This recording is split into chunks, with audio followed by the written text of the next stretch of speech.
So yeah, basically today's episode on What You're Saying podcast, I'm just gonna be going for a little breakdown of who I am, um, why I chose to do this, and just a bit about myself, my background and stuff really. So obviously Young M's um main host on the What You're Saying podcast. Um, I was born in Birmingham, Dudley Road Hospital. A lot of people say that's a rough area to be fair. Um, yeah, so I grew up predominantly grew up in lived in Quinton, but between both areas of Ladywood, where like my grandparents and my dad was from. So I grew up from like Ladywood and Quinton, so I grew up between those two areas to be fair. Um, so yeah, it's a bit of a mad upbringing to be fair, but yeah, a lot of family involved and orientate stuff. Um, Family parties and stuff as young, remember them very well. Uh, yeah, it was mad, some turbulent times. Then obviously, mm, like fully was at lived in Quinton, Wiltshire's Farm Road, went to Wiltshire's Farm School as a kid. Me and my brother. Um, mm, my mum and my dad then were going through some mad domestic violence issues, and the shit was going on. So mum took it upon herself to just remove us out of that circle of constant BS, to be fair. So shout out mums on this one. Yeah, so she took us out from that. I remember from what I do remember, I remember being in a domestic violence sort of hostel sort of thing. I remember that I was in Northfield. So I remember that then, and I remember a few things from around Northfield growing up and stuff. But then just before I turned 5, my mum got a house in Yardley Wood.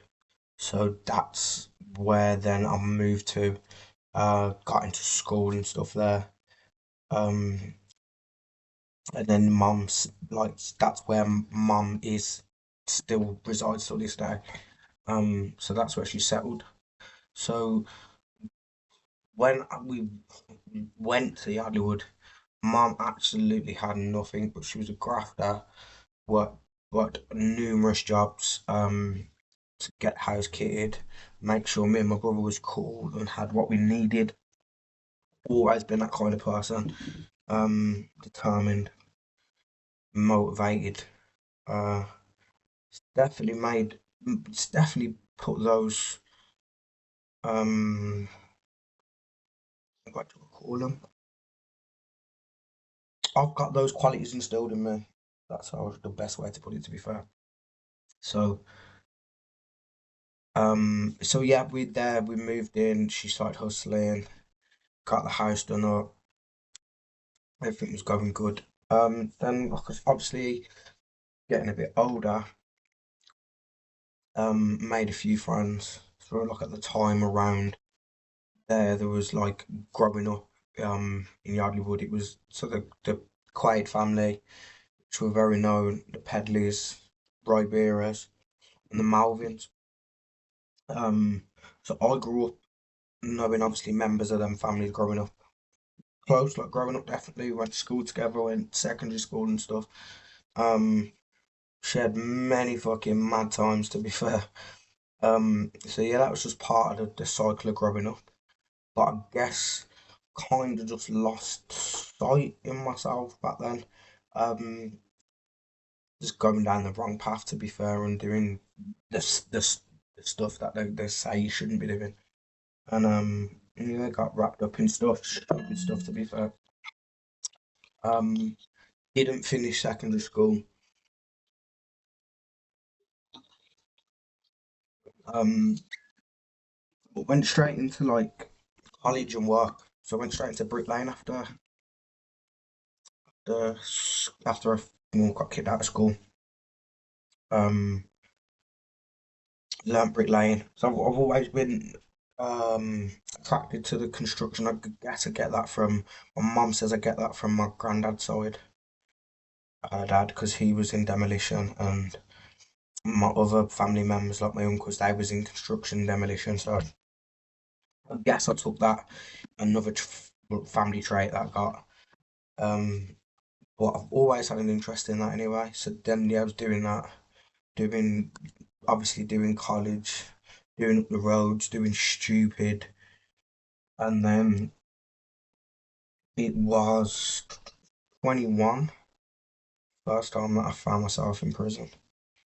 Um, I was just doing madness, like crazy. I was out there like just doing stupid stuff that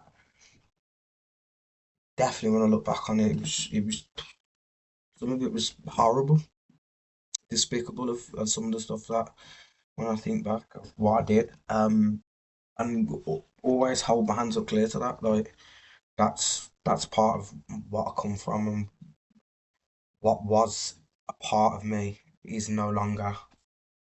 Um, but yeah, I guess we all do things. Well, obviously, we do things in a different way, but um, I guess yeah, that first time of going didn't really. It didn't really hit me. Like I didn't think it was anything crazy. If that sounds mad, but I didn't think like it was. Oh, this is mad. Like this is prison's crazy. Ah, like I never thought that. Um, so that wasn't the case of it. To be fair, I kind of just adapted and adjusted to what it is. That I've always been built for that anyway, of survival. And um, being by my like not being by myself, but coping by yourself, being comfortable with yourself or within your own peace, around yourself. Because you gotta be that like you gotta be strong. If you ain't strong-willed, you ain't gonna you ain't gonna make it in one of them places. Like it's just it ain't gonna happen. So yeah, the first time, um, yeah, it didn't really do anything for me. And I think the first time, I think I got 21 months, do 11. So it wasn't even like I got like a small sentence, as they say. It was not long, but it weren't short. So yeah, I did that. Came out, and then it was just, I guess, from that first time there, I was just crazy. Um, it, it was like a weird fascination of the world of grafting more than anything. That's the way I'm gonna put it. And it was a world of grafting. So there was different aspects to it. Things that I don't know. It's kind of a weird thing to describe and actually say because how do you describe and say that? But we was like there was a fascination with it. Like obviously, I chose to do what I chose to do. Like I said, that's all on me. Responsibility always lies on me. I made that choice. And like my mum said, sometimes you have to, if you can't hear, you must feel. My grandma would say, but my mum would say sometimes, son, like if you do the crime, you have to do the time, and that stuck with me through every sentence. To be fair, because it's obviously you chose to do what you done. Like you've done a bad thing to end up in a place like that. In the end of the day, regardless of how you've actually ended up in there.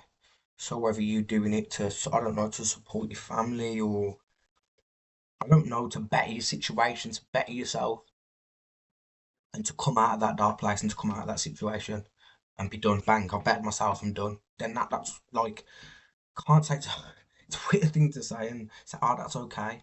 But I understand it. Like, I get it because I've seen people that are in them situations that have been there. I've kind of been there in certain situations myself. So I can understand from that perspective of that person saying it, of what that actually means. So yeah, the first um time and then so the second time I hit jail, that was in I I can't even remember of when it was because it just went so. I know it's kind of crazy because it's not. It went so quick. It went so rapid. Like it did. It went crazily quick. But so the second time, I think it was 3 years, 3.5 years. Do half of that, and then I was out for 2 weeks after I finished the sentence. Back in another 3 years. Do half of that. I think I was out for like 6 weeks. Back in. That's the fourth time. And then the fifth time that I hit jail, to be fair, it definitely what changed me for the better. I found a gym, uh, which kind of crazy because I've never really been into the gym as growing up, as like weights and stuff growing up as a kid. Like it's never interested me, but I've obviously looked after myself healthily wise and I got a good physique and stuff. Because I've always liked running, I've been into sprinting and stuff. So yeah, I've always had an interest in sports as such as that. But then when I found the gym actually, and it just changed me completely, like 360, like it just the only way I can kind of say it, yeah, what's the word? It soothed my soul. So like I just found something that I was like I could throw myself head into it and just focus. Just loads of different things about it, which that's what I still enjoy. Like I'm still like in deep now, like April. Yeah, April. So 2 months from now, I would have been out 8 years. Um, no hesitation on my mind of I've got to do this or do that. Um, changed, like I said, like changed like my whole aspect on life. To be fair, was finding the gym. I did a lot of courses too on my last jail sentence. So I did rail track course, which that was good, definitely, and there's a lot of teamwork in that, to be fair. So that was a kind of a thing to up my teamwork skills and a bit of confidence boosting in that kind of sense. Obviously, being a person that's always kind of been not alone, but do you know what I mean, in a small kind of circle or with one person and doing what they're doing. So that was good. I did an open university course in there too. Just wanted to study for business because obviously I was thinking about when I get out, what do I want to do? Am I going to turn this into a business? I definitely want to do something different to what I've been doing. And then, yeah, so I got out and I just kind of just got stuck into work and just focusing back on enjoying life, to be fair. Going on holiday for the first time, taking a flight out of the country, which is absolutely amazing that everybody needs to do it. But just little things like that. Obviously, um, obviously got a missus. So we always like doing different things together and stuff. So yeah, that's something as well that over that's helped me turn everything around and be a better person. But I think about 2, 3 years after I got out was when I wanted to do a podcast. I was thinking I want to do a podcast. Like, what's the route? What am I going down? And there's a lot of kind of hesitation in it. And I was like, oh, I don't know what I'm doing.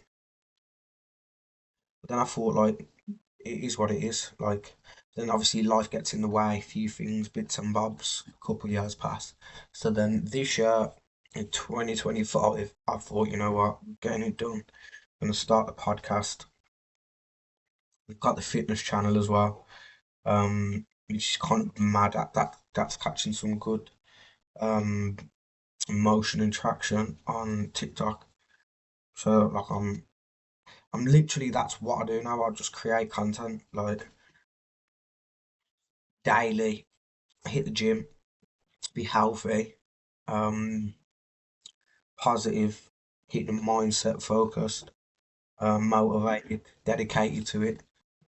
Um, it's a daily thing, like it's part of life. Like that's how it should be. It's a lifestyle now.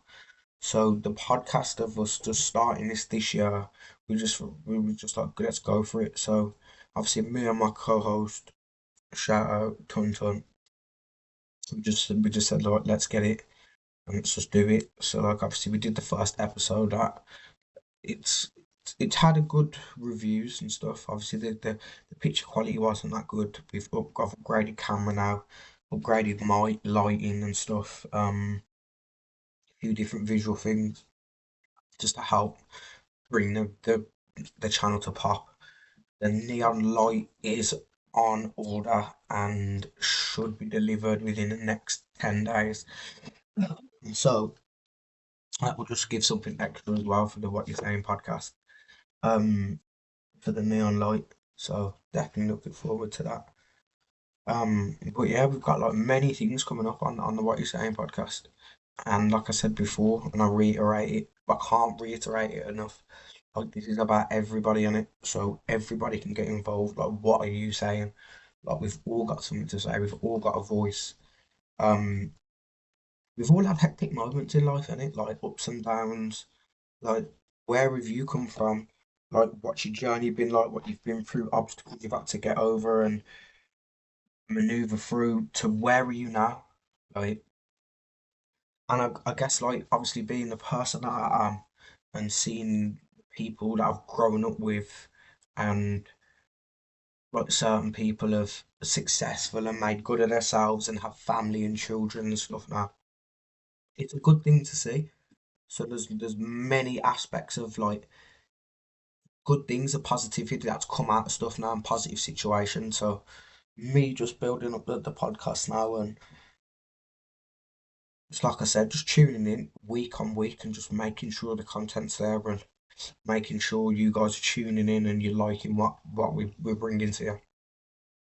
And yeah, just keep tuned and keep locked because we are going to be doing big things with this show. Obviously, definitely be having definitely like 1,000%. I've got a couple guests lined up, um, who do want to come on to tell their own different stories, and they all differ in certain ways, all from different walks of life. So that'd be something good to see as well from a different perspective. Talking from another person's perspective.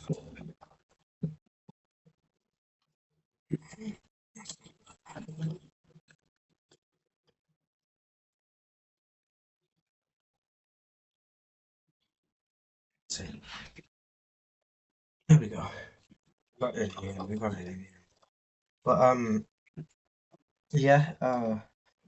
Just moving forward, I'll be dropping a full episode on the weekend. So just keep an eye on the YouTube channel. Obviously I'll let people know on the TikTok channel and stuff as well and on the Insta. But enough love for following the channel, man. And like I said, we've got big things to come from it this year, and we're definitely going to be staying in tune and in luck with views and keeping it a community that we can all talk freely, opening, debate, and just get some stuff off your chest if that's what you really want to tune in and just say. Um, but yeah, like I said, just thanks for locking in with us, and it's good to see you again. So, what you saying? Peace out, young girls.